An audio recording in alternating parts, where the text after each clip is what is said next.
Parce qu'il lui a dit, regarde, toi tu as rendu l'homme, tu l'as rendu virtuel. C'est-à-dire tu lui as coupé les pieds, tu lui as coupé le contact avec les réalités. Donc voilà, ta punition, c'est que je vais te couper les pieds. C'est-à-dire toi aussi, tu n'auras pas de pieds, tu ne marcheras pas sur des pieds. L'homme, il marche sur les pieds.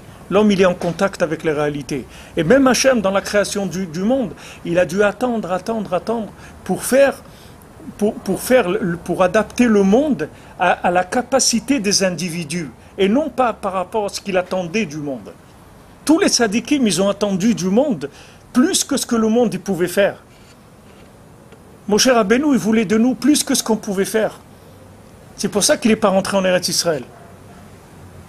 Il n'est pas rentré en Eretz Israël, il a frappé le rocher. Hachem lui a dit, tu vas parler au rocher. Moshe Rabbeinu l'a frappé le rocher. Quand il a frappé le rocher, Hachem lui a dit, tu ne rentres pas en Eretz Israël. Pourquoi? Parce qu'Eretz Israël, c'est la réalité.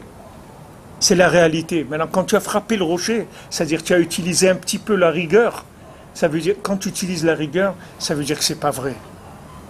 Parce que normalement, on n'a pas besoin de rigueur pour faire les choses. Si tu es quelque chose, tu n'as pas besoin de rigueur. Tu vois des gens qui aiment leur métier, tu n'as pas besoin de leur dire, bon, il faut que tu restes, tu fais tes heures, hein, tu ne pars pas avant la fin de la journée. Toujours, il va partir après. Jamais il va partir à l'heure. Parce qu'il aime ce qu'il fait. Quand quelqu'un il aime ce qu'il fait, il ne regarde pas la montre. Quand est-ce que quelqu'un regarde la montre? C'est quand il a pris un poids sur lui. Je ne parle pas si quelqu'un il est malade ou il est pressé ou sa femme doit coucher ou n'importe quoi. Mais s'il n'y a qu'une siba, stam comme ça, quand quelqu'un il regarde la montre, ça veut dire qu'il veut terminer. Il veut terminer parce que c'est un poids pour lui. Mais la Avodat Hashem, ça ne doit pas être comme ça. La Avodat Hashem, il ne doit pas y avoir de pression et de rigueur. La Avodat Hashem, ça doit se faire avec le cœur. Il n'y a pas besoin de pression. On doit faire des efforts, ça oui, mais pas se forcer. Se forcer, ça vaut rien. Ça vaut rien de se forcer. Tout ce que vous forcerez dans votre vie, sachez que vous allez le jeter un jour ou l'autre. Parce que dès que vous vous forcez, vous avez commencé la révolte. Vous avez commencé la révolte par rapport à cette chose-là. Vous allez trouver tous les moyens de dévier pour sortir de cette chose-là. C'est normal parce que c'est un poids. Il ne faut pas que ça soit un poids. Et si tu ne veux pas que ça soit un poids, il faut que tu fasses une analyse de qui tu es, Béhémet. Pas ce que les autres ils attendent de toi ou ce que la lumière que tu as reçue elle attend de toi. Ce que tu es, Béhémet, c'est tout. Ce que tu es, Béhémet, tu fais. Tu peux faire ta prière 10 minutes par jour, tu fais 10 minutes. Tu peux faire 20 minutes, tu fais 20 minutes.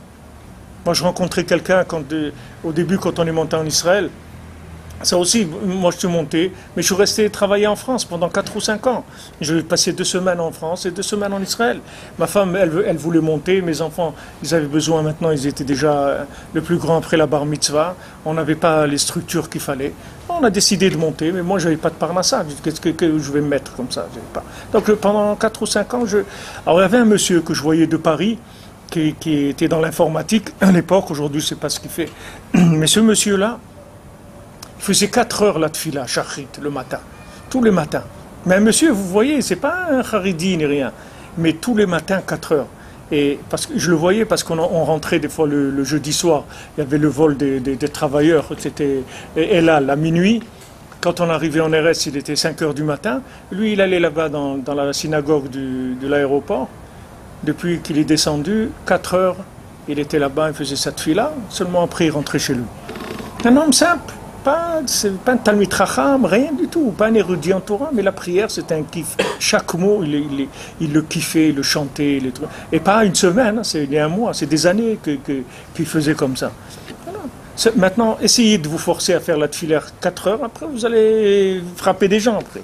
Après vous allez commencer à les nerfs et les trucs et tout. Tout ça, ça vient parce que les gens, ils prennent sur eux des choses qui ne sont pas nécessaires, qui ne sont pas à leur niveau, qui sont au niveau de l'appel qu'ils ont reçu, de la lumière qu'ils ont reçue, mais pas au niveau d'engagement qu'on leur demande.